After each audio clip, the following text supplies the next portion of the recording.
ठीक है अतुल जी, देखिए जो ये बीजेपी का सांस्कृतिक और राष्ट्रवाद के नैरेटिव का मुकाबला सपा किस तरीके से करेगी 2027 के चुनाव को लेकर, क्या कोई ठोस रोड मैप है? क्योंकि देखिए फाजिल नगर सीट तो अब चेंज हो गई है, हालांकि पहले जब चुनाव हुआ था तो भी आपका कैंडिडेट हार गया था और कहा जाता है कि 45,014 वोटों के अंतर से हार हुई थी। रखे बात। देखिए अनुपमा जी, जो आपका सवाल है, बीजेपी के नेता ने अभी 2-4 दिन पहले बात कहा है कि वोट जो है वो विकास करने से नहीं मिलता है, वोट जो है तिकड़म से मिलता है, तिकड़म से। वो तिकड़म क्या है ये तो बीजेपी वाले बताएंगे, वो तिकड़म क्या है। तो ये तो मैंने बीजेपी का रुख आपको बता दिया कि बीजेपी किस राह पे चलती है। दूसरा, जिस तरीके से आपने मुझे समय तो काफी समय बाद दिया, मेरी बहन के 2-3 सवालात थे हमारे से और उन्होंने कहा कि एफआईआर नहीं लिखी जाती थी। तो एफआईआर का तो अनुपमा जी मैं बता दूं कि बीजेपी और हमारे योगी जी बाबा जी जो भगवाधारी हैं, उन्हीं भगवाधारी का अपमान कर रहे हैं। आपने देखा होगा जिस तरीके से माननीय मुख्यमंत्री जी के आवास के बाहर भगवाधारी साधुओं ने तांडव कर रखा है। और क्यों कर रखा है कि बीजेपी के नेताओं की गंडे के कारण बीजेपी के नेताओं ने उनके धर्म स्थलों पे भी कब्जा कर लिया और जब वो शिकायत करने जाते हैं तो पुलिस के लोग एफआईआर तक नहीं लिखते हैं। तो ये भगवाधारी बाबा और भगवाधारी बाबाओं के लिए ऐसा कार्य कर रहे हैं। दूसरा, मेरी बहन ने बात कही कि मूलभूत सुविधाएं देने की बात कही, ये विकास की तरफ बात करते हैं और दूसरी तरफ क्या कहते हैं, 50% आबादी को ये 5 किलो राशन देके झुंझुना पकड़ाते हैं। अरे हमारे नेता ने कहा था कि मूलभूत सुविधाएं देनी है तो काम इस पे करो, एक नारा दिया था, वो नारा मैं आपको बता देता हूं कि रोटी कपड़ा सस्ती हो और दवा पढ़ाई मुफ्ती हो। आप बताइए, आपने रोटी कपड़ा सस्ती तो छोड़िए, आपने रोटी कपड़ा इतना महंगा कर दिया कि वो आम जनमानस के बात नहीं है। आज लोग आत्मदाह कर रहे हैं, सोसाइटी जैसे लोग कामों के लिए बाध्य हो रहे हैं। इसलिए क्योंकि बीजेपी के फेलियर के कारण, बीजेपी के विकास के फेलियर के कारण, बीजेपी के लॉ एंड ऑर्डर के फेलियर के कारण और बीजेपी के जुमलेबाजी के कारण जिस तरीके से बीजेपी ने जनता को ठगने का काम करा है, आज जनता त्रस्त है। ठीक है मनीष जी का रुख कर लेते हैं। उठा के देख लीजिए। मनीष जी, मेरी बहन ने एक बात और कही थी, अपर्णा जी ने कहा था कि लैपटॉप जो हमने बांटे थे उसे बांटने का क्या फायदा हुआ। अरे अपर्णा बहन, वो जो लैपटॉप हमने बांटे, आज उन लैपटॉप पे काम करके कोई बच्चा इन्फोसिस में नौकरी कर रहा है, कोई बच्चा कहीं नौकरी कर रहा है। और ताज्जुब की बात ये बता दूं, जो लैपटॉप हमने 12 में बांटे वो आज तक चलने का काम कर रहे हैं, परंतु आपके दिया हुआ कोई काम, यदि आपने रोड बनाई तो उस पे आज गड्ढे हैं। अभी आपने एक्सप्रेस वे की बात करी, हमने ठीक है मनीष जी, देखिए फाजिल नगर जो सीट है उसे एन मोमेंट में ऐसा क्या हो गया कि चेंज करनी पड़ी? क्योंकि फाजिल नगर सीट से तो पिछली बार बीजेपी कैंडिडेट सुरेंद्र कुमार कुशवाहा ने मुकाबला जीता था 45,014 वोटों के बड़े अंतर से, स्वामी प्रसाद मौर्य को हराया था जो कि सपा के दिग्गज नेता थे। ठीक है, और क्या लगता है आपको जो ये फाजिल नगर की सीट है वो एमवाई यानी समीकरण के भरोसे पीडीए की नैया पार होगी या फिर से कुशवाहा कुर्मी वोटर सपा का खेल बिगाड़ेंगे? मनीष जी, इसमें भी थोड़ा विश्लेषण। देखिए एक एनालिसिस ये है कि भाजपा अगर हिंदू वोटों की राजनीति करती है तो वो अजेय है, क्योंकि जैसे ही भाजपा हिंदू राजनीति करती है, समाजवादी पार्टी, कांग्रेस का तो खैर अस्तित्व नहीं है यूपी में, तो समाजवादी पार्टी के पास कोई चॉइस नहीं बचती मुसलमान वोटों को सहलाने, तुष्टीकरण करते। अब जैसे जैसे वो तुष्टीकरण करते हैं वैसे वैसे हिंदू और इकट्ठे हो जाते। अच्छा, जैन एक अल्पसंख्यक समाज है, ऐसे वो हिंदू और जैन को अलग अलग नहीं किया जा सकता किसी भी तरीके से, लेकिन धार्मिक तौर पर, रीति रिवाज के तौर पर जैन एक अलग समाज है। तो अब ऐसे में अरे हमें बोलने दीजिए, अब ऐसे में हिंदू और जैन की एकता को बढ़ाने के लिए, जैन धर्म को और अधिक सेटिस्फाई करने के लिए ये एक चाल चली गई। और जैनियों ने वहां धरने देने का काम किया, उनके आंखों में आंसू थे, आपने उनके तीर्थ स्थलों को तबाह कर दिया। आप क्या बात कर रहे हैं? आपको कुछ मालूम नहीं है। मुझे तो लगता है आप राजनीतिक विश्लेषक ही नहीं है, आप तो भाजपा के एजेंट हैं।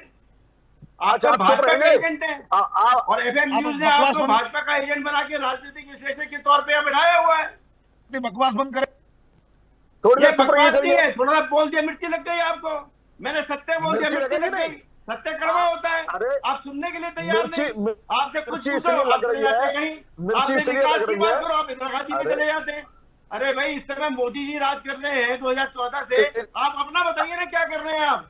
योगी जी। लेकिन अतुल जी, अभी तो मनीष जी फाजिल नगर सीट पे जो MYPDA का फॉर्मूला आपकी पार्टी अपना रही है, बीजेपी कुशवाहा कुर्मी का, तो उस पर विश्लेषण कर रहे हैं। मनीष जी थोड़ा विश्लेषण कीजिए जल्दी से, फिर मैं जाऊं अपर्णा जी के पास।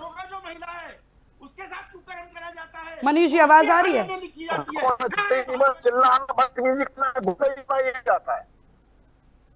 सिर्फ गुंडाई करने में समाजवादी पार्टी आगे है, जिसका नतीजा आप देख रहे हो। इसीलिए विपक्ष में हो। गुंडाई बंद करो। पहले इनके राज में किडनैपिंग ज्यादा होती थी, अब गुंडाई ज्यादा होती है। आप उत्तर नहीं देंगे। ओम प्रकाश राजभर में ठीक ही तो कहा। आप बताइए, आप महिलाओं की बात कर रहे हैं। ओम प्रकाश राजभर में ठीक कहा था। आप बताइए, ओम प्रकाश राजभर ने ठीक ही तो कहा था। सबसे अधिक रेप के मामले राजभर ने योगी सरकार में है। ये एनसीआरबी का डाटा कहता है, मैं नहीं कहता हूँ। आप उत्तर दीजिए। अब मैं बोलूं? अतुल जी सुन तो लीजिए मनीष जी को। नहीं बोलूं? ऐसे तो हमारे दर्शक समझ नहीं पाएंगे ना, दोनों को नहीं समझ पाएंगे। ऐसे तो एक एक करके अपनी बात रखें प्लीज। मनीष जी, राजनीतिक विश्लेषक साहब, वो कम से कम बोले तो सत्य। आपके चैनल पे आकर के फिर वही पुरानी बातें, इंदिरा गांधी, जवाहरलाल नेहरू, ये हुआ वो हुआ, बाबा साहब। अरे भाई, तुम बताओ, तुम कर क्या रहे हो? बताएं मनीष जी, जल्दी से बताएं, फिर मैं अपर्णा जी के पास जाऊं।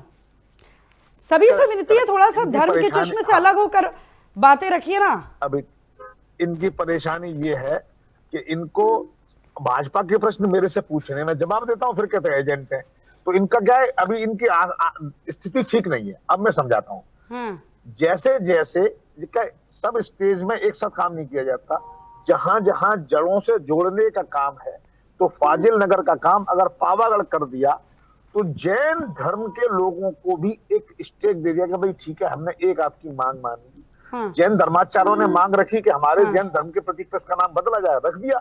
अब इसमें राजनीति क्या? समाजवादी पार्टी इतना बौखला क्यों रही है? मुझे तो समझ में ये नहीं आता कि बजाय चुनावी मुद्दों सुनिए अतुल जी, आपको अपना पक्ष रखना है। मनीष जी की बात सुनिए। कांग्रेस से इनका टाई अप, अपना जवाब तैयार रखिएगा अतुल जी। कांग्रेस को कितनी सीट देनी है वहां फैसला नहीं करेंगे, वहां लड़ते रहेंगे, बाद में कांग्रेस को भगा देंगे, हार जाएंगे, फिर रोते फिरेंगे। ये है इनकी।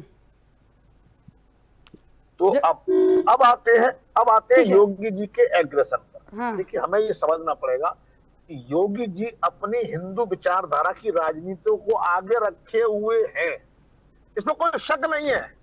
और वो इस बात को कुछ और नेताओं की तरह छुपाते नहीं है, स्पष्ट रख रहे हैं। अपर्णा जी, आपको भी जवाब देना पड़ेगा। मनीष जी विश्लेषण कर रहे हैं। अखिलेश यादव भी बिल्कुल स्पष्ट करते हैं। अखिलेश यादव भी मुस्लिम समाज के प्रति अपना प्यार दिखाते हैं, इसलिए आज तक राम मंदिर नहीं गए। चाहे कहीं भी चले जाएंगे, कब्रिस्तान। क्यों अतुल जी, आज तक राम मंदिर क्यों नहीं गए? अखिलेश जी जवाब दे। अतुल जी जवाब दे। मनीष जी ने कहा आज तक राम मंदिर क्यों नहीं गए? आप जाके घूमिए, इटावा में जाइए, केदारेश्वर मंदिर के दर्शन करिए, बाबा विश्वनाथ के दर्शन करिए, शंकर भगवान के दर्शन करिए, पार्वती माँ के दर्शन करिए। किसने रोका है आपको? केदारनाथ। अखिलेश जी ने कहा है कि केदारनाथ की जिस दिन पूजा हो जाएगी, मंदिर का निर्माण कार्य पूरा हो जाएगा, हम अयोध्या जाके रामलला के दर्शन करेंगे। केदारनाथ गए? आप आज तक गए? अरे मैं आपसे जानना चाहता हूँ, और आपको एफएम न्यूज पे चैलेंज भी छोड़ देता हूँ। अरे आप अनुपमा जी, अखिलेश जी केदारनाथ गए क्या? अरे अखिलेश जी तो कई बार केदारनाथ हुआ है। केदारनाथ गए क्या? केदारनाथ तो अखिलेश जी कई बार हुआ है। क्यों नहीं गए? क्यों नहीं गए राम मंदिर? अतुल जी इसका जवाब दीजिए उनको। नहीं, मनीष जी युद्ध हो रहा है, बाबर के जमाने से संघर्ष हो रहा है। अखिलेश जी केदारनाथ कई बार हुआ है। और सुनिए, इस समय डिबेट मेरी और आपकी चल रही है। एक मिनट करने के लिए इस समय डिबेट मेरी और आपकी चल रही है। मैं चैलेंज देखता हूँ इस समय। लेकिन अतुल जी, जब हमारे देश में रामलला विराजित किए जा रहे थे, तब हमारा देश ही नहीं, दूर दूर से भी अन्य देशों से भी लोग आ रहे थे ये उत्सव मनाने के लिए।